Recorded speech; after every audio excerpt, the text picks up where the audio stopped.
ప్రభుత్వ పాలనలో ఉద్యోగులు భాగం. ప్రభుత్వ పాలన సక్రమంగా నిర్వహించాలంటే ఉద్యోగుల పాత్ర ఎంతగానో దోహదపడుతుంది.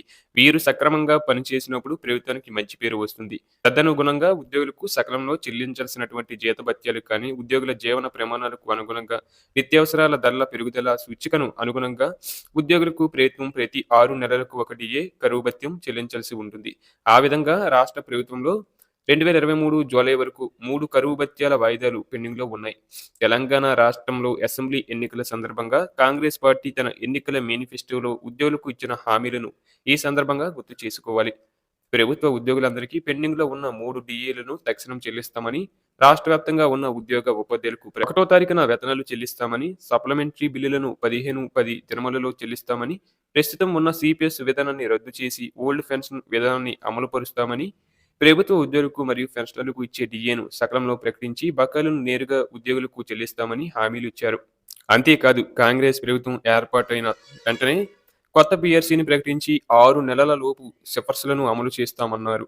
ఉద్యోగుల కంట్రిబ్యూషన్‌తో అన్ని రకాల జబ్బులకు అన్ని ఆసుపత్రుల్లో వైద్యం అందించే విధంగా హెల్త్ కార్డులు జారీ చేస్తామన్నారు.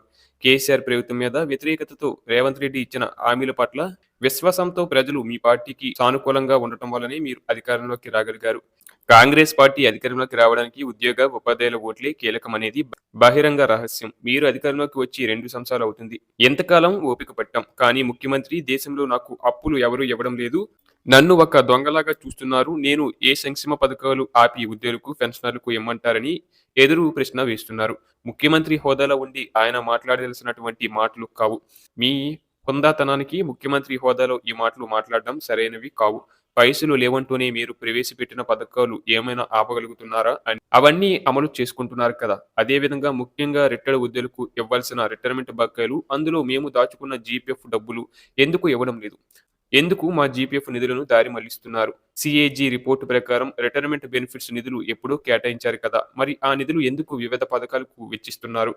నన్ను కోసిన డబ్బులు లేవంటూనే మీరు ప్రపంచ సుందరి మనుల పోటీలకు 500 కోట్లు వెచ్చించడం, గ్లోబల్ సమ్మిట్‌కు 200 కోట్లు వెచ్చించడం, మెస్సీ ఫుట్బాల్ పోటీలకు 100 కోట్లు, ముసి సుందరీకరణకు 150,000 కోట్లు ఎక్కడి నుంచి వచ్చాయి? మరి ఫోర్త్ సిటీ డెవలప్‌మెంట్‌కు వీటన్నిటికీ డబ్బులు రాగా కేవలం రిటైర్ అయిన ఉద్యోగులకు న్యాయంగా రావాల్సిన బకాయిలు కేవలం 7-8,000 కోట్లు లేవని అంటున్నారు. ఈ వైఖరిని 14,000 కుటుంబాలు ప్రశ్నిస్తున్నాయి.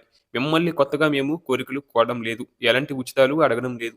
మీరు ఇచ్చిన హామీలను నెరవేర్చమని మరియు మాకు రావాల్సిన రిటైర్మెంట్ బకాయిలు చెల్లించమని మేము ఈ సందర్భంగా డిమాండ్ చేస్తున్నాం. అలాగే ఇప్పటివరకు రాష్ట్ర వ్యాప్తంగా 42 మంది రిటైర్డ్ ఉద్యోగులు చనిపోవడం చాలా బాధాకరం. కొంతమంది ఇప్పటికీ క్యాన్సర్ వ్యాధితో బాధపడుతున్నారు.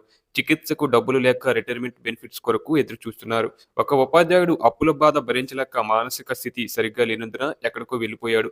ఇంతవరకు అతని ఆచూకీ లేదు. వీరి మరణాలకు ప్రభుత్వం బాధ్యత వహించాలి. ఇకనైనా మానవతా దృక్పథంతో రిటైర్డ్ ఉద్యోగుల యొక్క బాధలను అర్థం చేసుకొని రిటైర్డ్ ఉద్యోగులకు న్యాయంగా రావాల్సిన రిటైర్మెంట్ బకాయిలన్నింటినీ ఏకమొత్తంలో చెల్లించాలని రాష్ట్ర వ్యాప్తంగా 14,000 కుటుంబాల పెన్షనర్లు ప్రాధేయపడుతున్నారు. మేము రిటైర్డ్ అయ్యి 21 నెలలు గడిచినా తమకు హక్కుగా అందాల్సిన రిటైర్మెంట్ బెనిఫిట్స్ ను ప్రభుత్వం సమయానికి అందించడం లేదంటూ కొంతమంది కోర్టులను కూడా ఆశ్రయించారు. కోర్టులు కూడా పలు ఆదేశాలు జారీ చేశాయి. అయినా ప్రయోజనం లేదు. ఈ సమస్యల పరిష్కారానికి నెలకు 700 కోట్లు చెల్లిస్తున్నామని ప్రభుత్వం ప్రకటిస్తున్నప్పటికీ 700 కోట్లలో రిటైర్డ్ అయిన ఉద్యోగులకు కనీసం 10% కూడా చెల్లించడం లేదు. సర్వీసులో ఉన్న ఉద్యోగులకు వారి పెండింగ్ బకాయిలు మరియు జీపీఎఫ్, పార్ట్ ఫైనల్ మరియు పంచాయతీరాజ్ ఆర్&బి కాంట్రాక్టర్లకు మాత్రమే చెల్లిస్తున్నారు. ప్రభుత్వం డిసెంబర్‌లో 713 కోట్లు చెల్లించామని చెప్పినప్పటికీ అవి కూడా 90% సర్వీసులో ఉన్న ఉద్యోగుల జీపీఎఫ్, పార్ట్ ఫైనల్‌లో ఉన్నాయి. కేవలం 10% మాత్రమే రిటైర్డ్ అయిన ఉద్యోగుల జీపీఎఫ్ మాత్రమే ఫిబ్రవరి 25 వరకు వచ్చాయని చెప్తున్నారు.